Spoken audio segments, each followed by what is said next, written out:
မော်နာလီကလီဒန်ကျောင်းသားတယောက်ဖြစ်ပါတယ်။သူကကျောင်းမှာပုံပြောကောင်းတဲ့သူတယောက်လေးဖြစ်ပါတယ်။ဒီတော့မော်နာလီကတနင်္လာလောက်စောပြီးတော့ကျောင်းကိုရောက်လာတယ်။သူမျက်နှာမှာလေးတန်ရာဒီနေမှာဘယ်သူမှမရှိသေးတော့မို့မော်နာလီလည်းခန်းထဲမှာတယောက်တည်းကမြင်းနေတယ်။တငယ်ချင်းတွေရောက်လာတော့လေသူကပဲဥဆောင်ပြီးတော့ကမြင်းနေ။အင်္ဂလိပ်စာဆရာမမက်ဆူကခန်းထဲရောက်လာတယ်။မက်ဆူကကလေးလေးကိုစာကြည့်မတင်မနဲ့ပျော်မဲ့နီလန်းနီတုံးပြီးတော့တင်နေ။ဒါကြောင့်ကလေးတိုင်းကမက်ဆူကိုချစ်ကြတယ်။မက်ဆူကမော်နာလီမျက်နှာပေါ်ကတန်ရာတွေကိုသတိထားမိသွားပြီးတော့မိတယ်။မော်နာလီကတော့ပုံမြင်နေရှောက်ပြောပြီးတော့လမ်းကြောင်းလွှဲတယ်။မော်နာလီတို့ကျောင်းမှာဟင်းဒီဆရာဦးထွန်းလင်းရှိတယ်။ဦးထွန်းကမြင်မြင်သမျှဂုံစင်းတတ်တဲ့သူတို့ပါ။ကျောင်းသားတွေစီကမုံနေထမင်းနေအမြဲတောင်းစားတတ်တယ်။ဦးထွန်းကကျောင်းသားတွေစီကနေမဟုတ်ဘဲနဲ့ဆရာတွေစီကနေပါဂုံစင်းတတ်တဲ့သူပါ။နောက်ပြီးတော့အကျင့်လည်းမကောင်းပါဘူး။ဦးထွန်းကဘယ်တော့မှအကျောင်းကိုထမင်းကြိုက်ယူလာဘဲနဲ့ပတ်ပြီးတော့ဂုံစင်းပါတယ်။မော်နာလီကလည်းအကျောင်းကိုအမြဲတမ်းထမင်းကြိုက်မပါပါဘူး။တကယ်တော့ထမင်းကြိုက်မပါတဲ့မောင်နန်လင်းကိုတငယ်ချင်းဖတ်တီကဘာလို့ထမင်းကြိုက်မယူလာလဲလို့မေးတယ်။အဲ့ချိန်မှာတင်ချာဆရာလေးဖေးမှရှိနေတယ်။မောင်နန်လင်းကတော့သူပြင်ထွက်ဝေစားမှလို့လင်းလိုက်တယ်။ဖတ်တီကသူ့မိပိုထည့်ပေးလိုက်လို့ဆိုပြီးတော့မောင်နန်လင်းကိုချက်ပါတီကျွေးတယ်။ဒါပေမဲ့ဦးထွန်းကဖြတ်စားသွားတယ်။ပြီးတော့ထမင်းကြိုက်မယူလာလို့ဆိုပြီးတော့မောင်နန်လင်းကိုဆိုတယ်။နိုင်လင်းထမင်းစားတဲ့အချိန်တိုင်းဘီစင်ကရည်တွေပဲသွားတော့ရတယ်။ပြီးတော့တန်းချိန်တွေမှာလေတငယ်ချင်းတွေစီကရည်ပ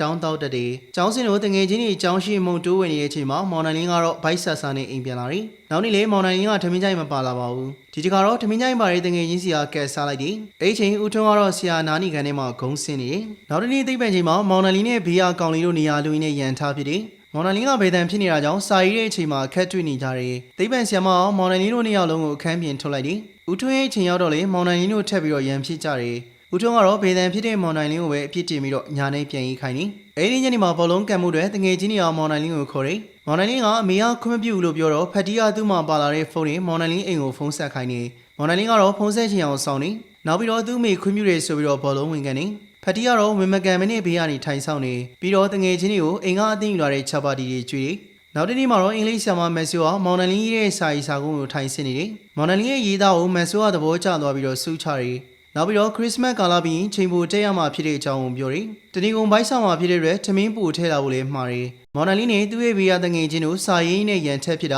။အဲ့ဒါကိုမြင်တော့မက်ဆူကနေရာချိန်ခိုင်းပြီးတော့ဖြည့်ရှင်းပေးလိုက်တယ်။ဒီလိုနဲ့မက်ဆူမွနီကိုရောက်လာတယ်။မော်နာလင်းကမွနီရှင်မက်ဆူအတွက်သူရေးထားတဲ့ကြပြလေးရွတ်ပြတယ်။မက်ဆူလေးသဘောကျသွားခဲ့ပြီးတော့မော်နာလင်းကိုချောကလက်တစ်ပြားကျွေးလိုက်တယ်။ဒီလိုနဲ့ခရစ်စမတ်ပြီးတော့ကလေးတွေအချိန်မို့စတက်ရတယ်။တခြားမိဘတွေကတော့သူတို့သားသမီးတွေအတွက်အရှံပေထည့်ပေးလိုက်တယ်။ဒါပေမဲ့နိုင်လင်းကတော့ထမင်းကြိုက်မပါပဲလာနေစေဖြစ်ပါတယ်။ဦးထွန်းချိန်ရောက်တော့ဦးထွန်းကကလေးတွေရဲ့ထမင်းကြိုက်နေကြည့်ပြီးတော့တည်ရကြတယ်။ထမင်းစားချိန်ကျလာပြီးတော့ဂုံးမယ်ဆိုပြီးတော့အားခဲထားတယ်။ထမင်းစားချိန်ရောက်တော့ဦးထွန်းကနိုင်လင်းတို့အခန်းထဲကိုရောက်လာတယ်။သူရောက်လာတဲ့အချိန်မှာတော့အားလုံးကုန်သွားကြပါပြီ။သူတို့ကမောင်နိုင်လင်းကိုအများကျွေးလိုက်ကြတာဖြစ်ပါတယ်။သူအားခဲထားသလိုမစားတော့ဦးထွန်းလည်းဒေါသထွက်သွားတယ်။မောင်နိုင်လင်းကိုကျွေးလိုက်မှန်းသိတော့မောင်နိုင်လင်းကိုခန်းထဲကနေမောင်းထုတ်လိုက်တယ်။နောက်နေ့မှာတော့မောင်နိုင်လင်းကတငယ်ချင်းကြီးကျွေးတာမစားတော့ပါဘူး။ဦးထွန်းကတော့တဖြည်းဖြည်းနဲ့လာလာစားတယ်။မော်နိုင်လင်းကအိမ်မှာသူ့မိဘတွေချက်ထားတာကိုပြန်စားမယ်လို့ညာတယ်။ဒါပေမဲ့တကယ်ပြန်စားတာမဟုတ်ဘဲနဲ့လမ်းမှာရှိနေမှတငယ်ချင်းတယောက်ကမြင်သွားတယ်။ဒီတော့မော်နိုင်လင်းလေးမိဘတွေခီးသွားနေလို့ဆိုပြီးတော့ထက်ညာတယ်။တငယ်ချင်းတွေကဦးထွန်းကိုပုံစားပြီးတော့မော်နိုင်လင်းကိုကျွေးဖို့ဆုံးဖြတ်လိုက်တယ်။အိမ်ကြီးကစပြီးတော့ကလေးတွေက